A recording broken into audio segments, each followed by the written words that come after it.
శ్రీ సీతారామచంద్ర స్వామి వారి దేవాలయంలో శ్రీరామనవమి ఉత్సవాలు ఘనంగా జరుగుతున్నాయి.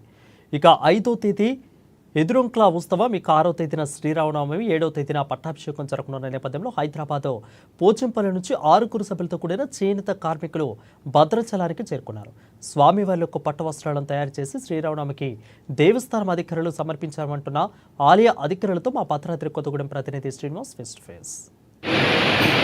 భద్రాద్రి కొత్తగూడెం జిల్లా భద్రాచలంలో శ్రీ సీతారామచంద్ర స్వామి వారి పట్టాభిషేకానికి తయారు చేసేటువంటి ఈ యొక్క పట్టు వస్త్రాలు ఏవైతే ఉన్నాయో సీతమ్మ వారికి, శ్రీ సీతారామచంద్ర స్వామి వారికి, ఆంజనేయ స్వామికి, లక్ష్మణుడికి, వీరికి ఇక్కడ భద్రాచలంలో గత 5 సంవత్సరాలుగా పట్టు వస్త్రాలు ఇక్కడ భద్రాచలంలోనే తయారు చేసి స్వామివార్లకు సమర్పించడం జరుగుతుంది.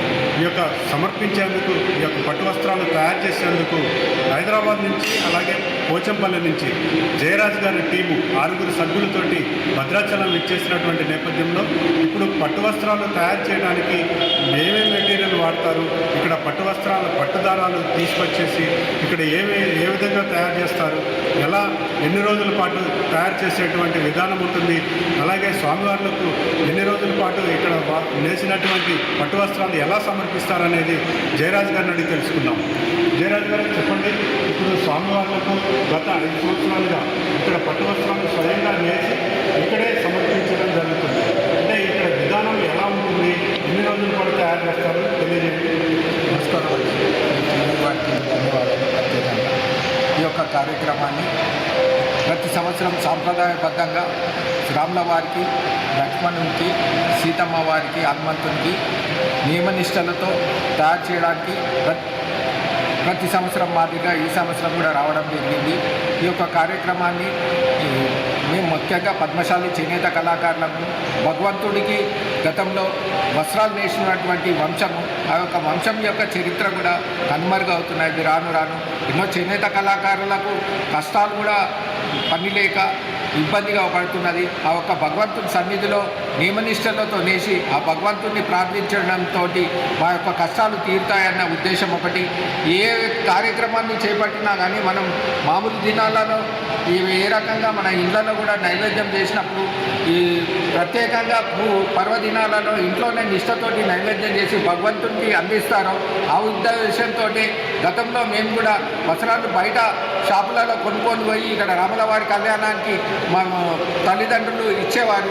ఆ రకంగా కాకుండా మనమే నిష్టతోటి దేవాలయ ప్రాంగణంలోనే ఎలాగో మన చరిత్ర కూడా దేవతలకు వస్త్రాలు నేసినటువంటి చరిత్ర, అసలు చరిత్ర తిరిగి మనం నేస్తే బాగుంటుంది, నిష్టతోటి నేసి సమర్పిస్తే బాగుంటుందన్న ఉద్దేశంతో దేవాదాయ శాఖ వారి అనుమతితో ప్రతి సంవత్సరము ఈ రకంగా చేసి సమర్పించడము చాలా ఆనందంగా ఉంది. ఇందులో వాడే దారాలు మొత్తం పట్టు దారాలు ఉంటాయి. ఈ పట్టు దారాలు 4800 పోగులతో తయారు చేయడం జరుగుతుంది. మొత్తం 5 రంగుల్లో చీర తయారవుతుంది. ఈ రకంగా మొత్తము 2 రోజులకు మేము సమర్పిస్తాము. ప్రతి సంవత్సరం మాదిరిగా ఈ సంవత్సరం సాంప్రదాయంగా సమర్పిస్తాము. మా కులస్తులు బంధువులతో కలిసి ఎదుర్కొన్న రోజు ఈవో గారి చేతుల మీదుగా స్వామివారికి సమర్పించడం జరుగుతుంది. భద్రాచలంలోని వచ్చే నెల 7వ తేదీన జరగనున్నటువంటి శ్రీరాముని పట్టాభిషేకానికి పట్టు వస్త్రాలు తయారు చేసేందుకు వచ్చినటువంటి ఈ యొక్క జయరాజ్ గారు పూర్తి వివరాలు తెలియజేశారు. వీడియో జర్నలిస్ట్ రవితేజతో శ్రీనివాస్, ANN న్యూస్, భద్రాద్రి కొత్తగూడెం జిల్లా.